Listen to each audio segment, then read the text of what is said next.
Good day, everyone. We are Group 6, and we are here to present the rules of COLREG 1 to 19.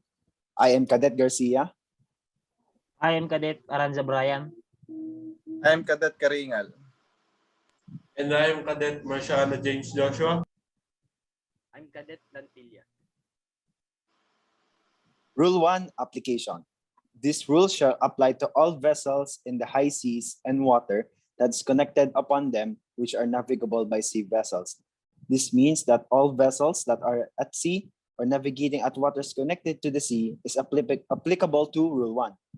Local navigation rules can be made by the local authorities, and these rules shall not interfere in the special rules. This means that the authorities can make their own rules in their local waterways, but it should be similar to avoid confusion. Local regulations can be found in sailing directions, pilot books, and guide to port entry. These rules shall not interfere with the special rules made by the government for specific lights or signal. The government issues special rules in the following: ships of war, vessels under convoy, fishing vessels fishing as a fleet, lash vessels, floating drill derricks, floating docks, dracones, British submarines, and aircraft carriers. The organization can adopt the TSS for the means of the rules. This means that the rules applied in adopted TSS, which can be found in IMO Guide to Ship Routing. An exemption is allowed based upon specific nature of work or construction of particular vessel, like aircrafts or submarines. Rule 2, Responsibility. This rule corresponds to the persons who are held accountable to whatever happens to the ship. The people who bears responsibility of the ship are: number 1, master, which takes responsibility in making decisions when it comes to navigation and the management of the ship. Number 2, crew, maintain good seamanship, which includes strict observance of COLREG, and take all measures to avoid collision.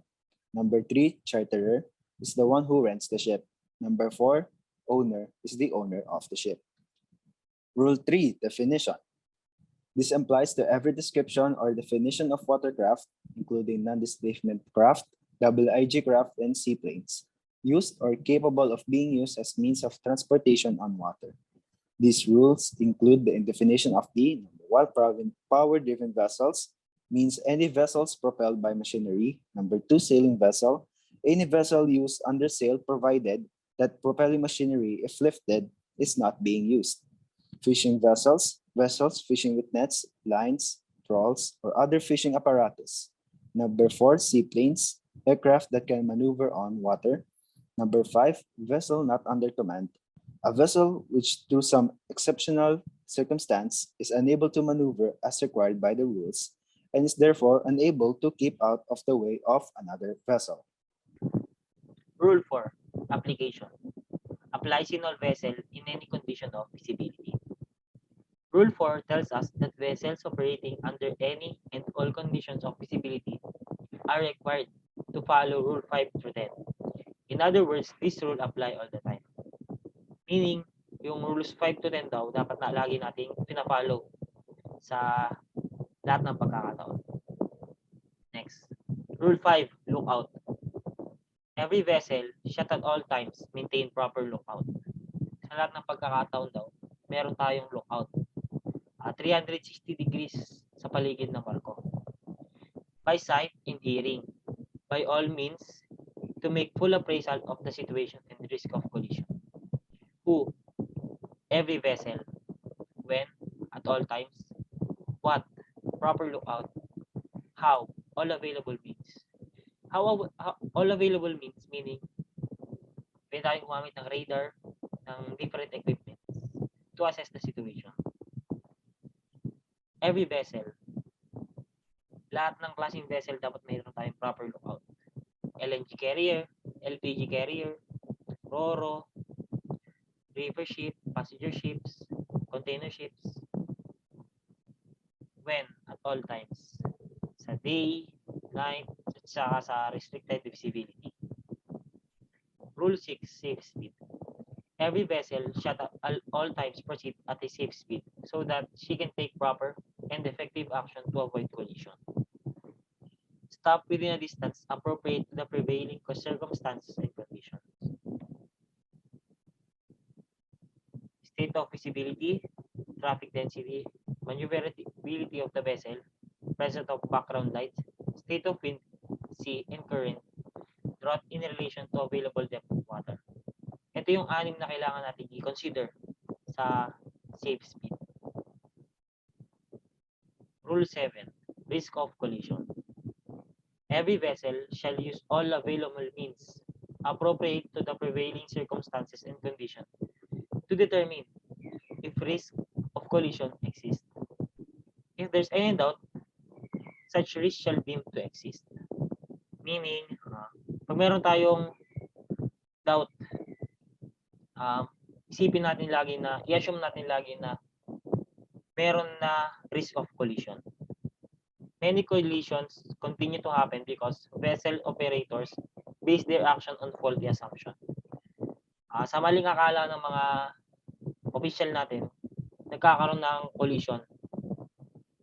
Proper use shall made of radar equipment if fitted and operational.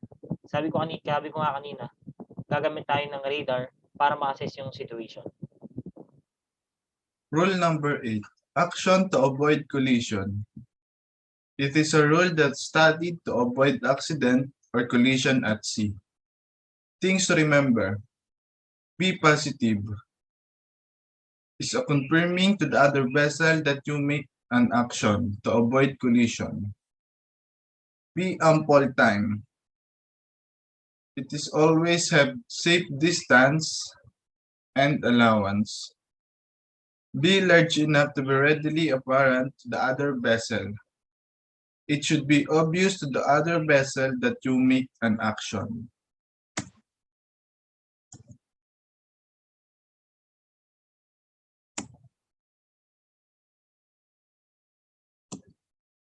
Narrow channel shall keep us near to the outer limit of the channel or fairway, which lies on our starboard side or the right side of the ship. At yung mga fishing vessel or sailing vessel ay hindi dapat nakaharang sa narrow channel. At ang mga pwedeng dumaan sa narrow channel ay yung mga vessel under 20 meters as long as hindi ma-impede yung mga naka-assign na dumaan sa narrow channel. Tropic separation scheme. To separate the tropic ways of the vessel. This is to prevent ship from getting trapped or bothered from their direction. Ang mga vessel ay may sinusunod na traffic lanes para maiwasan ang delay ng isang barko sa pamamagitan ng palagiang nasa starboard side or sa kanang bahagi ang mga vessel. Rule number 11, application. Rules in this section apply to vessels in sight of one another. Good day, everyone. Let me explain or teach you the Rule 12 in COLREG. Rule 12, sailing vessel. When two sailing vessels are approaching one another so as to involve risk of collision, one of them shall keep out the way of the other. Dito sa sailing vessel, we have 3 scenarios. The first one is, when each has the wind on a different side, the vessel has the wind on the port side shall keep out the way. Dito, kung sino yung sailing vessel na tinatamaan ng kanyang port side or ang kanyang bahagi ng port side, siya yung magte-take ng action to avoid collision. Let me show you a video. The first one. Yan, ito. Dito. Di ba itong blue vessel, tinatamaan ng kanyang bahagi ng port side. Ito yung port side. Tapos dito naman sa red sailing vessel, tinatamaan naman sa kanya yung kanyang starboard side. Sabi nga kanina sa PowerPoint, yung tinatamaan ng hangin sa kanyang port side, siya yung dapat mag-take ng action to avoid collision. Let's see kung yan. Kung nakita nyo, yung blue vessel or yung blue sailing vessel, yung nag-take ng action to avoid collision.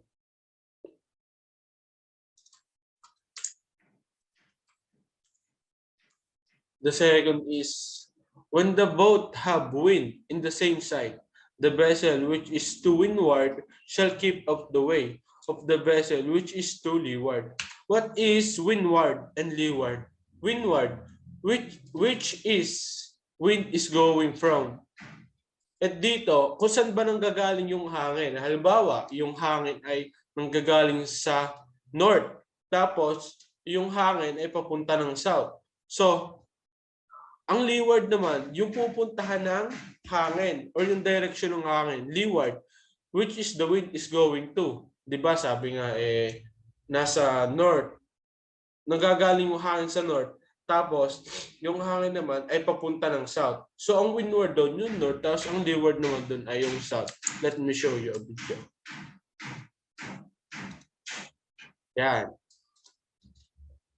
Diba parehas side sa kanilang tinatamaan? Parehas na starboard side. Parehas na starboard side yung tinatamaan sa kanila ng hangin. So sabi sa PPT, kung sino yung unang tinatamaan ng hangin, ay sila yung magte-take ng action. So ang unang tatamaan dito ng hangin, ito yung red vessel. Tingnan natin kung siya ba yung magte-take ng action.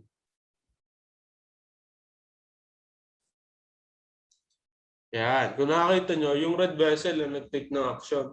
Kasi siya yung unang tinamaan ng hangin. Yan. Kasi kung yung blue vessel na nag-take ng action, possible na mag-risk na siya ng collision or possible na magkaroon ng collision. Kasi, kumbaga, mas late na sa kanya, mas malakas yung dating ng hangin sa red vessel kumpara doon sa blue vessel. And the third scenario is, if a vessel with the wind on the port side sees to windward and cannot determine with certainty whether the other vessel has the wind on the port side or on starboard side shall keep out the wind. Dito naman sinasabi, kung sino yung tinatamaan ng barko sa kanyang port side pa din. Kaso dito, may isang vessel or may isang sailing vessel na hindi ma-determine kung saan ba sa kanya tumatama ang hangin. Kung sa starboard side ba or sa port side. Let's see. Meron ako ditong video. Yan. That is the third scenario.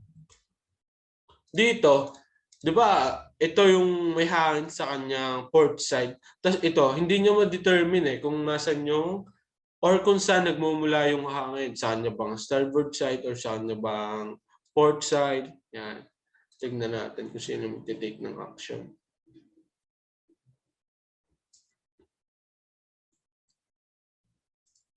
Yan. Kung makikita nyo, yung red vessel ang nag-take ng action. That is the right thing to do if you are a sailing vessel. Pero sa tingin ko naman, ayaw nyo mag-sailing vessel. Yan. Yung ikaw dapat ang mag-take ng action kung ikaw yung tinatamaan ng hangin sa port side. Balik tayo sa PPT. Rule 13, overtaking. Overtaking vessel is one of who take action or keep up the way to vessel overtaking. Dito, ikaw yung overtaking vessel or ikaw yung magte-take ng action. Paano ba ikaw masasabi na ikaw ay isang overtaking vessel or ikaw ay overtaking vessel? A vessel shall be determined to be overtaking when up with another vessel from direction more than 22.5 degree above the beam. In such position, with reference to vessel, she is overtaking vessel that at night she should be able to see only the stern light of the vessel, neither of her side light. Dito, yan. Sinasabi, ikaw daw ay overtaking vessel kung ikaw ay above the beam. What is above the beam? Ang beam, yun yung kalahating part ng barko or kalahati ng barko. That is the beam. So sinabi doon, above the beam, 22.5 degree. That is 22.5 degree. Yan. Pag nasa loob ko yung 22.5 degree, ikaw ay tatawagin ng overtaking vessel. Paano nga ba? Yan. Ito yung itsura ng overtaking vessel. Yan. that is overtaking vessel. Ito, overtaking vessel pa rin siya kasi nasa loob pa rin siya nung 22.5 degree. 22.5 degree. And sabi doon, at night, she should be able to see the stern light. What is stern light? What is stern light? Yan. Yung stern light, dun yung ilaw sa likodan ng barko or peta ng barko. Yan. Kung ikaw ay overtaking, malalaman mo yun. Kung ito yung nakikita mo, ito, views as stern light of ship heading away. Yan. That is a stern light. Yung sa likod or yung puting ilaw sa likod ng barko.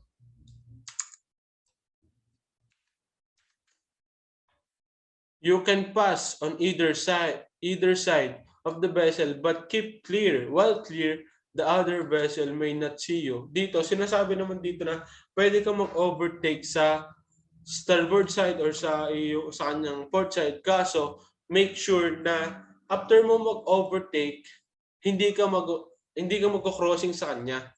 Hindi ka magko-cross sa kanya or wala kang magiging kabanggaan or wala kang tatamaan na sabihin natin na mababang part or ibang sailing vessel, power-driven vessel, ganun. If you are being overtaken, hold your course and speed until the other vessel is past and well clear. Dito naman, sinasabi dito na kung ikaw yung ino-overtaken, guys sa kalsada, di ba pag ikaw yung overtaken, you should maintain your speed naman. Hindi palulusutin mo muna yung overtake sa'yo. Dito naman, kumbaga sa dagat, ganun din, hindi ka magpapalit ng course. Halimbawa, ang course mo ay 00 degree, di north. Hindi mo kailangan palitan yun, tapos ang speed mo ay 5 knots, ganun. You should maintain lang para hindi kayo magka-collision nung overtake sa'yo. Gaya nito. Dito naman, overtaking and crossing. Ito yung crossing vessel. Yan. Masasabi mo na siya na crossing vessel kasi siya ay wala na sa 22.5 degree. And that is the 22.5 degree. Ito yung 22.5 degree. Yan. Rule 14, head-on situation. When two sailing vessels are meeting on reciprocal or neither reciprocal courses so as to involve risk of collision, it shall alter her course to starboard so that each shall pass on port side of the other. Dito naman, ano ba yung head-on situation? Head-on situation. Yan.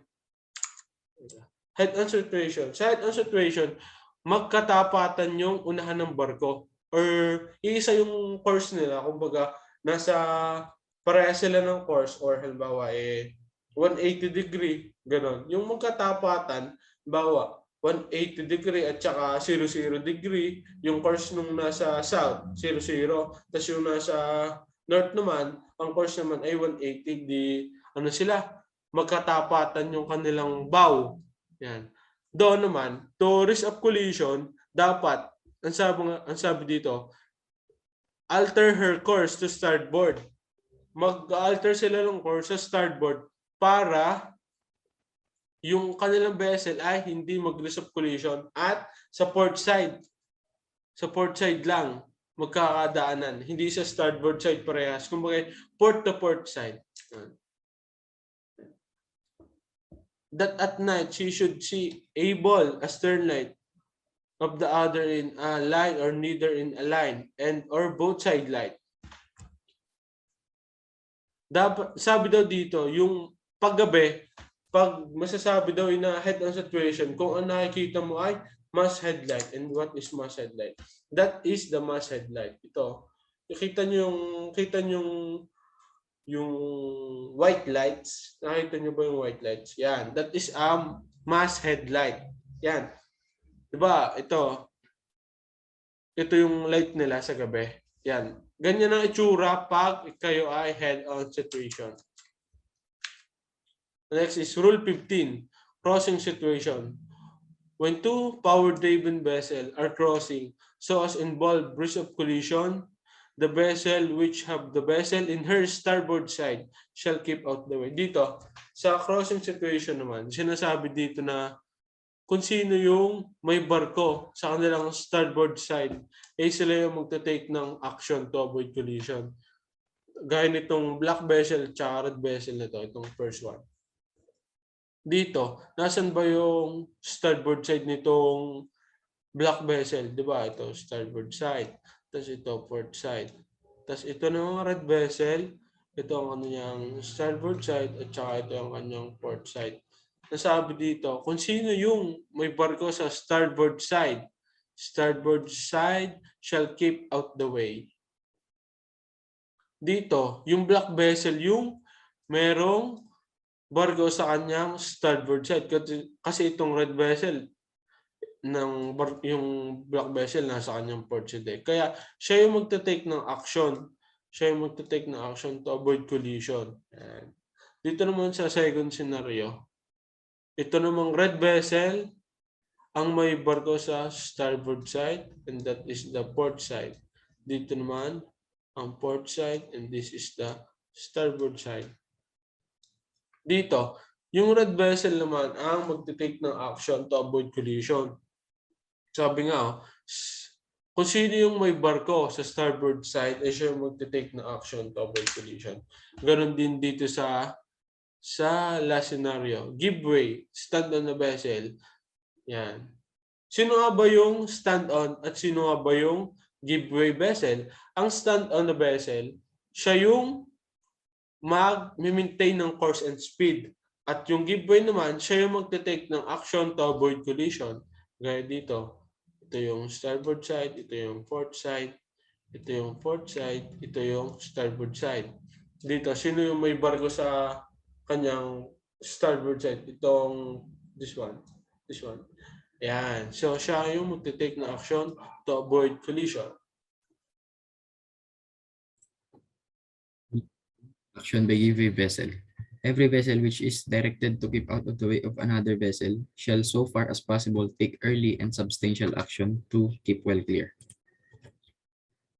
So, yan. Action by give way vessel. From the word give way vessel, it means na ikaw yung magbibigay ng daan or ikaw yung mag-alter ng course to avoid the risk of collision. Rule 17, the action by stand on vessel. Where one of two vessel is to keep out of the way, the other shall keep her course and speed. So, stand on. Ikaw yung mag-maintain lang ng speed tsaka ng course. The vessel may however take action to avoid collision by her maneuver alone. As soon as it becomes apparent to her that the vessel requires to keep out of the way is not taking action in compliance with this rule. So, pwede ka lang mag-alter ng course as a stand-on if the giveaway vessel is not taking the appropriate action in compliance with these rules. So, mag-alter ka lang ng course mo if yung giveaway vessel is not taking action. Kasi, pwede kayong collision eh. To avoid risk of collision, the stand-on vessel can alter her course. Rule 18. Responsibilities within vessel. This rule does not apply in Rule 9, 10, and 13.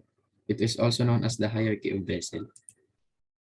So dito natin makikita kung sino yung giveaway at saka kung sino yung stand-on. So before that, NUC, ito yung mga vessels na not under command. The RAM, which is the vessel restricted in the ability to maneuver, and the CBD, which is the vessel constrained by the draft. So, kunyari, si fishing vessel at saka si power-driven nagkita sa dagat. So, sino magiging giveaway at saka sino magiging stand-on? As you can see, mas mataas si fishing vessel kaysa kay power-driven. So, it means na si fishing vessel is the stand-on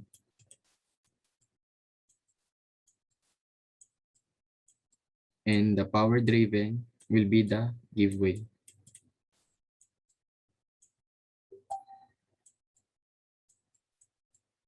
So, yan. Paano naman pag si not under command na nagkita tsaka si RAM?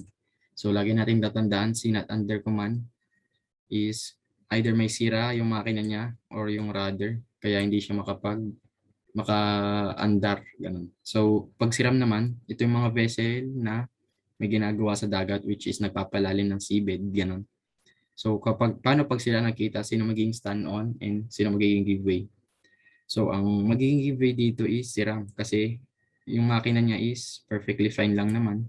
Tapos itong si NUC, which is sira nga. So, paano siya magiging giveaway kung di siya nagalaw?